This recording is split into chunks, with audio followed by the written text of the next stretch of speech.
Salut à tous!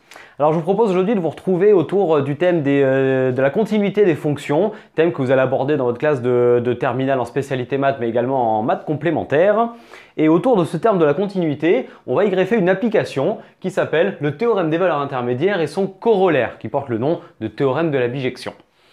Donc, ce théorème-là va vous permettre d'affirmer l'existence à certaines solutions d'équations que vous ne savez pas résoudre. Donc, je vous invite pour comprendre un petit peu ce qu'est une fonction continue, qui est un petit peu la clé de voûte de ce théorème-là, de retourner voir les vidéos qu'on a postées là-dessus. Donc, on a posté des vidéos concernant la définition d'une fonction continue, mais également comment est-ce qu'on montre qu'une fonction est continue. Donc, vous pourrez aller voir ces vidéos-là sur notre chaîne. Alors, on va regarder un petit peu comment marche ce théorème. Donc tout d'abord, le point de départ, c'est qu'on définit une fonction qui est continue sur un intervalle AB. Je vous ai tracé un exemple de fonction en bleu.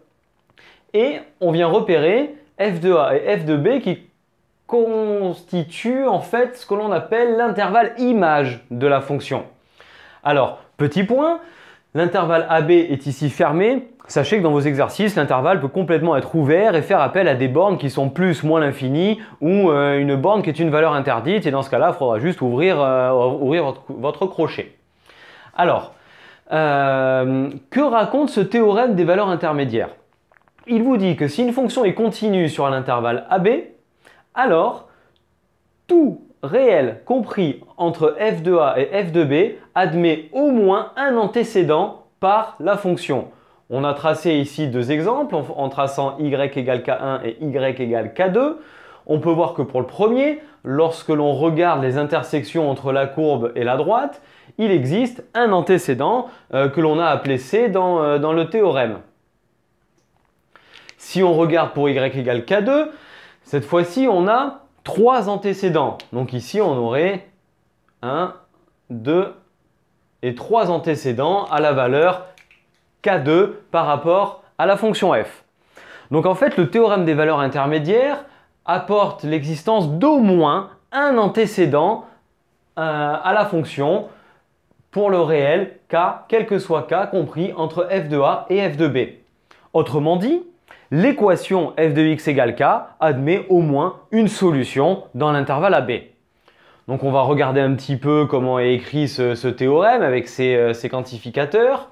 Il nous dit que pour tout réel k de l'intervalle f de a et f de b, il existe au moins un réel c compris entre a et b tel que f de c égale k.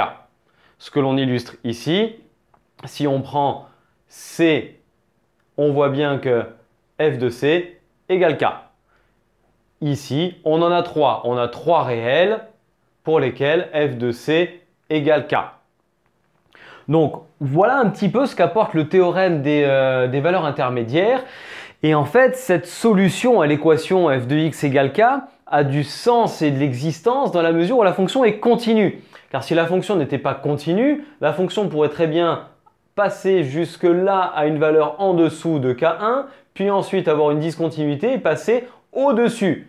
Vu que la fonction est continue et qu'elle passe de en dessous de k1 à au-dessus de k1, elle va forcément, entre guillemets, passer par k1. Et bien ce forcément porte un nom et c'est le théorème des valeurs intermédiaires. Donc à quoi il va vous servir? En général, il va arriver après une étude de fonction et il va vous permettre de conclure sur l'existence de solutions à une équation. Maintenant, on va aller vers le théorème que vous allez le plus appliquer cette année, qui est le corollaire du théorème des valeurs intermédiaires et qui demande à la fonction d'être monotone. Donc, si on a une fonction qui sur l'intervalle AB est strictement monotone, on va avoir non pas au moins une solution, mais l'unicité de la solution. Donc, regardons ce théorème de plus près, que l'on appelle théorème de la bijection. Si vos enseignants l'appellent corollaire du théorème des valeurs intermédiaires, vous l'appellerez ainsi, mais sachez que son vrai nom, c'est celui-ci. Alors, il nous demande d'avoir une fonction sur l'intervalle AB qui est continue, comme tout à l'heure, mais de plus strictement monotone sur AB.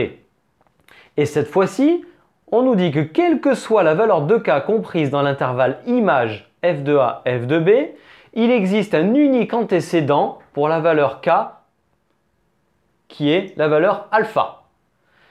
L'unicité vient de la monotonie en fait. Là, tout à l'heure, on avait une fonction qui n'était pas monotone, donc elle pouvait passer plusieurs fois par le réel k. Ici, étant monotone, elle ne passera qu'une seule fois par chacune des valeurs qui sera comprise entre f de a et f de b. Ceci étant valable si la fonction est évidemment décroissante, auquel cas, il faudra juste inverser les bornes. Donc, ce théorème, en le reprenant, il nous dit que quel que soit le réel k de l'intervalle f de a, f de b, il existe un unique réel alpha dans l'intervalle AB, tel que f de x égale k. Donc, à quoi va servir ce théorème? Et c'est l'interprétation qu'on y amène ici, c'est qu'il nous dit que quel que soit le réel k de l'intervalle image, l'équation f de x égale k admet une unique solution alpha. Donc en fait, ce théorème répondra aux questions typiques dans vos énoncés qui vous demanderont montrer que l'équation f de x égale 0, 1, n'importe quelle valeur qui est comprise dans l'intervalle image. Donc montrer que l'équation f de x égale k admet une unique solution. Donc en fait, pas de résolution d'équation, mais une simple rédaction. On va poster d'autres vidéos concernant le théorème des valeurs intermédiaires pour vous illustrer la rédaction qui est attendue et la trame pour démontrer l'existence de cette solution. Donc je vous invite à aller voir cette vidéo-là sur laquelle vous aurez la trame de la démonstration. Donc j'espère que vous avez compris un petit peu le principe du théorème des valeurs intermédiaires et de son corollaire, à quoi il sert et comment est-ce qu'il fonctionne, sur quoi est-ce qu'il se base. Donc je vous remercie à tous d'avoir suivi cette vidéo.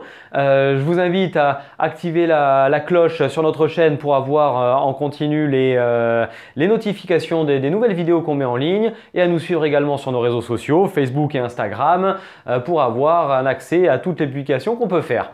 Et je vous souhaite à tous une excellente journée et je vous dis à très bientôt pour de nouvelles vidéos. Allez, ciao tout le monde!